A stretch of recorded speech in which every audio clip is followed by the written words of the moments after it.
പോയിട്ടുണ്ടായിരുന്നു ഫാമിൽ കാണാൻ. ഒരു 2 മണിക്കൂർ കൊണ്ട് നമുക്ക് ഫാമിൽ ഫുള്ളായിട്ട് കറങ്ങി കാണാം.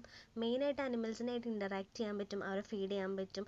രാവിലെ 11 മണി തൊട്ട് വൈകിട്ട് 6 മണി വരെയാണ് വിസിറ്റിംഗ് ടൈം. ഒരാൾക്ക് 150 രൂപയാണ് കേട്ടോ ഫീ. പാമ്പിനെ കഴുത്തിലിട്ട് മാസ്ക് കാണിക്കാനുള്ള ധൈര്യമൊന്നും ഞങ്ങൾക്ക് ആർക്കും ഉണ്ടായിരുന്നില്ല കേട്ടോ. പിള്ളേരെ ഹാപ്പി ആക്കാനും അവരെ കൂളാക്കാനും പറ്റിയ ഒരു സ്പോട്ടാണ്. ഒരുപാട് അനിമൽസിനെ കാണുമ്പോൾ അവർ ഒരുപാട് ഹാപ്പി ആയിട്ടുണ്ട് കേട്ടോ. പിന്നെ ശ്രദ്ധിക്കേണ്ട ഒരു കാര്യം, ഒരു ചെറിയ അനുഭവം ഞങ്ങൾക്ക് ഉണ്ടായി, അതൊന്ന് ഷെയർ ചെയ്യാം. മോൾക്ക് റാബിറ്റിനെ ഒത്തിരി ഇഷ്ടമായ കാരണം റാബിറ്റിനെ കയ്യിലെടുത്തു. അങ്ങനെ റാബിറ്റ് പേടിച്ചിട്ട് കുതിരാൻ വേണ്ടി നോക്കി. അങ്ങനെ അതിൻ്റെ നഖം അവളുടെ കയ്യിൽ കോറി ചെറിയ മുറിവുണ്ടായി. അവിടുത്തെ സ്റ്റാഫ്സ് അത് കുഴപ്പമില്ല എന്ന് പറഞ്ഞെങ്കിലും ഞങ്ങൾ ഡോക്ടറെ അടുത്ത് പോയി കാണിച്ചിട്ടുണ്ടായിരുന്നു. അവൾക്ക് ഇഞ്ചക്ഷനും കൊടുത്തിട്ടുണ്ടായിരുന്നു കേട്ടോ. ഈ ഒരു കാര്യം ആരും പറഞ്ഞ് കേട്ടില്ല, അതുകൊണ്ടാണ് വീഡിയോയിൽ മെൻഷൻ ചെയ്തത്. ബാക്കിയെല്ലാം അടിപൊളിയാണ്. കുഞ്ഞുമക്കളായിട്ട് പോകുമ്പോൾ എല്ലാവരും അതൊന്ന് ശ്രദ്ധിക്കാൻ വേണ്ടി ശ്രമിക്കുക. അടുത്ത വീഡിയോ ആയിട്ട് കാണാം.